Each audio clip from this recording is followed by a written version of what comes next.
সেখানে বিভিন্ন দপ্তরের লোকও ছিল। তার মানে ঘটনাটা আগের থেকে প্রিপ্ল্যান ছিল।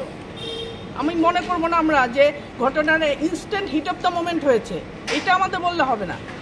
আমাদের টেকনিক্যালি কতগুলো ম্যাটার আছে, আমাদের লাইনটা কিভাবে ঠিক করতে হয়। আমাদের 11,000 ভোল্টের লাইনটা আগে ঠিক করতে লাগে, কারণ 11,000 ভোল্টের লাইন ঠিক হলে তারপরে আমার নেক্সট এলটি লাইন ঠিক করতে লাগে। এলটিটা আমি যে ঠিক করব, চার্জ করব, 11,000টা ঠিক না হলে আমি এলটিটা চার্জ করব কীভাবে? আমার তো পাওয়ার নেই।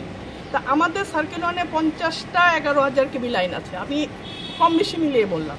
11,000 কে প্রত্যেকটা লাইন এফেক্টেড হয়েছে গাছের ডালা পড়ে। আমাদের তার ছিঁড়েছে গাছের ডালার জন্য, আমাদের জন্য বেশি ছিল না, হয়তো গাছের ডালার জন্য কিছু খুঁটিও ভেঙেছে। ঠিক আছে, তো 11,000 আমরা ঠিক করলাম। তারপর আমরা এলটি লাইন ঠিক করব যেখানে 500, 800 করে কনজিউমার। ওইটা ঠিক করার পরে আমরা সিঙ্গেল কলগুলোতে যাব।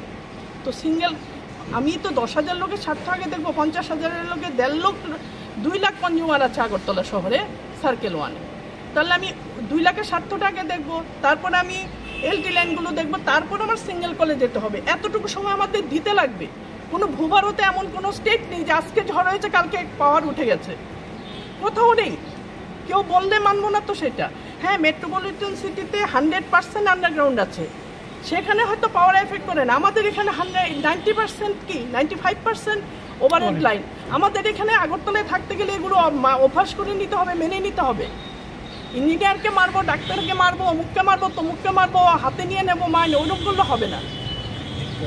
ম্যাডাম, আপনি বলছেন যে আপনি ডেইলি গ্যাস লাগাবেন, আমি ডেইলি কাটবো, আমার অন্য কাজ নেই। আপনি করেন? নিশ্চয়ই করি। আমরা দৃষ্টান্ত তৈরি দেখিয়ে দেবো আপনাদেরকে। আপনি আমাকে আপনার নাম্বার দিন, আমরা যেদিন করে আপনাদের নিয়ে যাব। আপনারা করেননি, সেই প্রমাণ আমাদের কাছে আছে। গরমের দিনে এই আমরা ইলেকশনের জন্য আমাদের ডিলে হয়েছে। ইলেকশন আগে না, সিজন ওয়াইজ যে পরিষ্কার করেন না আপনারা।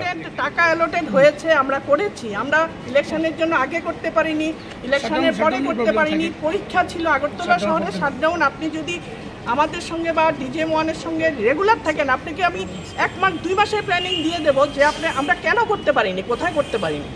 এই গরমের দিনে 2 দিন বর্দোয়ালিতে শাটডাউন নিয়েছে। আমি বলছি আইরি এই গরমের মধ্যে শাটডাউনটা নিল, কিন্তু উপায় নেই, গাছ কাটতে হবে, শাটডাউন নিতে হবে। কিন্তু গরম সেদিন তুঙ্গে, আমরা কোন দিক মানবো? গরম মানবো, বৃষ্টি মানবো, পরীক্ষা মানবো, ইলেকশন? বর্দোয়ালিতে গভর্নমেন্ট প্রেস দেওয়া যাবে না। গভর্নমেন্ট প্রেস মানে সেই দিন আপনি দিতে পারবেন না, গভর্নমেন্ট প্রেসের ফিডারে আপনি লাইন কাটতেই পারবেন না যতদিন না অব্দি ব্যালট পেপার সাইন হবে। প্রত্যেকটা ইস্যুর জন্য আমরা কাটতে পারি না বা কাজটা করতে পারি না। এবং আগামী দিনে আমরা এই জিনিসগুলো আমরা প্রয়াস জারি থাকবে যাতে আরো কাটতে গেলে আমরা ফরেস্ট ক্লিয়ারেন্স লাগে, প্রতিবন্ধকতা অনেক আছে। ট্রিমিংটা করি আমরা। আমি আমাদের লাইনের থেকে আমি ফরেস্টের হেল্প নিয়ে কাটিয়েছি। আমাদের লোকরা লাইন টানতে পারছে না। কালকে সারাদিন শিপারে একটা বিশাল বড় গাছ, মানে সকাল 10টা থেকে 5টা অবধি হয়েছে, মানে ওরা কেটেছে লাইনটা। তারপরে আমরা রাত্রেবেলা লাইন টেলে লাইন দিয়েছি। শোনেন, অন্য দপ্তরে গাফিলতি থাকতে পারে, আমাদের দপ্তরে 5% লোক হয়তো বা আছে, কিন্তু বাকি আর বিশেষ করে আগরতলায় যারা কাজ করে 100% সিনসিয়ারিটি নিয়ে কাজ করে।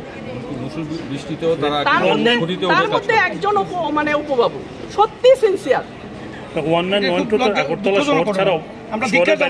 আমরা এটার জন্য ধিক্কার জানাই এবং আইনজীবীরা এরকম অমানবিক কাজ করবে, ব্যক্তিগতভাবে ওনাকে তো আমরা চিনি, আপনারাও চিনেন, আমরা সবাই দেখেছি ওনার ছবি। অপু বাবুকে যেমন দেখেছি ছবিতে, ওনাকেও দেখেছি। বলছি